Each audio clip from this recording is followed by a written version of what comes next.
Everyone thinks that if they raise their salary 10%, they'd be happier. Like it's kind of a funny finding. Just 10%, no matter what it is, 10% would be great. But it turns out we adapt and then we just want more. So why don't we learn the lesson? Why don't we know, like we know it's not going to make us happier.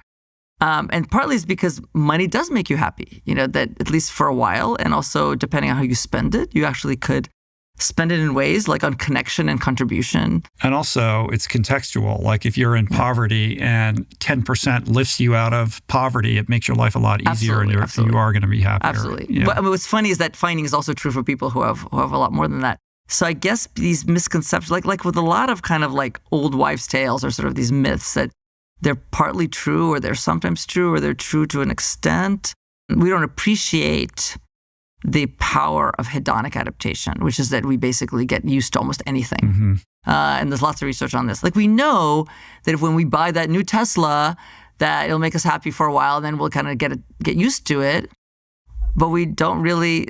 Yeah, it's like we don't but we still want it. We still think that, it's going to do the trick, no matter how much evidence over the course of our lives have told us otherwise. And so another answer to your question, it's all about evolutionary psychology, right? So it's evolutionarily adaptive for us to always want more.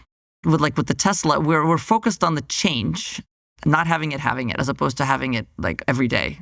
It's evolutionarily adaptive for us to always notice changes in the environment, right? Because a change can be a source of food, it could be a new mate, it could be a threat. Our attention is directed to changes, to novelty, but things that are the same, we kind of don't notice anymore. And that makes sense, right? Because that rock is always there, so we're not going to worry about it.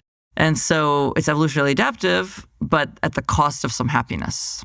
And you could also argue if human beings did not experience adaptation and always wanted more, then we would not make much progress, right? Because we'd achieve a goal and we'd be like, we'd reach that rock and we'd like plant that, those seeds, and we're like happy. Okay, that's it. We're satisfied. We're not going to try to plant more seeds, reach another goal.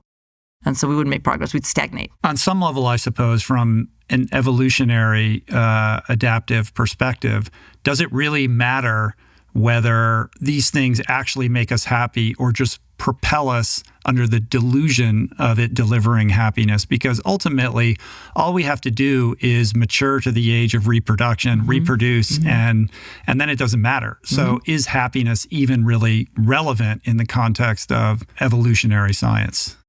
It's a great question. I think it is relevant because surviving and reproducing still takes quite a lot of time. And I guess making sure that our children and grandchildren survive and reproduce too is pretty important too. So it's not like we're done after we have offspring. I mean, happier people, and we haven't really talked about this, sort of like what good is happiness, right? It feels good, but happier people are more successful. So happier people persevere more. They have stronger relationships. They make more money. They're healthier, physically healthier, they live longer, they make better leaders and negotiators, they eat healthier.